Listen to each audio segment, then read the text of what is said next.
Someone said, if you speak the truth, leave town quickly. Oh, that's good advice. If you speak the truth, leave town quickly. Abraham Lincoln said this: silence makes cowards out of the best of men. Listen, you're better off to stay quiet and to be a coward than to ever get into the ministry. Because once you get into the ministry, you can't be quiet and you can't be a coward.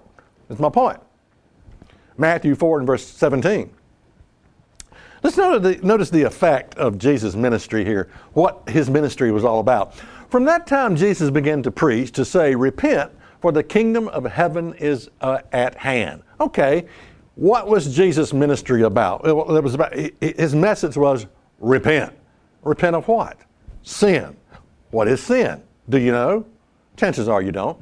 Sin is, 1 John 3:4, the breaking of God's law, the 10 Commandments. That's what sin. If you are breaking the 10 Commandments, you are choosing to sin. Okay. And you have a choice. Don't tell me you can't choose, you don't have a choice.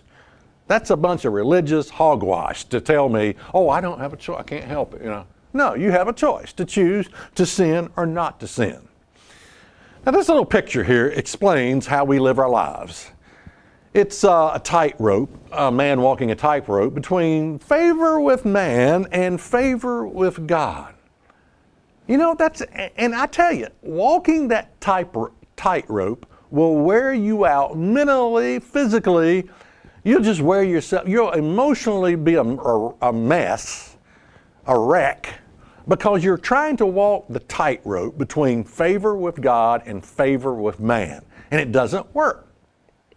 Now, because most people are trying desperately to walk this tightrope, favor with man, favor with God, this is what Jesus says about those people.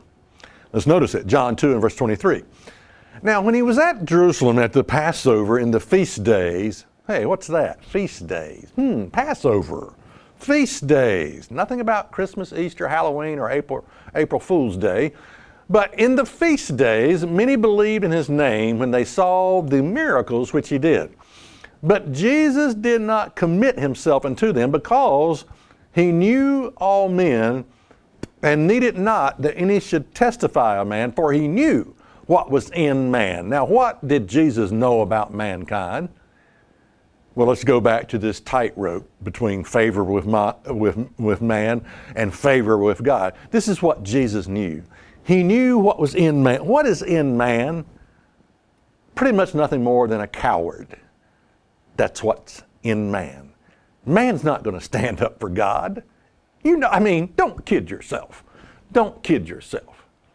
You will always fall back on favor with man. Oh yeah. Oh yeah. Silence makes cowards out of the best of men. Let me tell you, you're better off to stay quiet and be a coward than to ever get into the ministry. You know, Jesus, what am I saying? I'm saying Jesus' ministry was not something to be desired. And again, I've met all kinds of people who want to get into the ministry.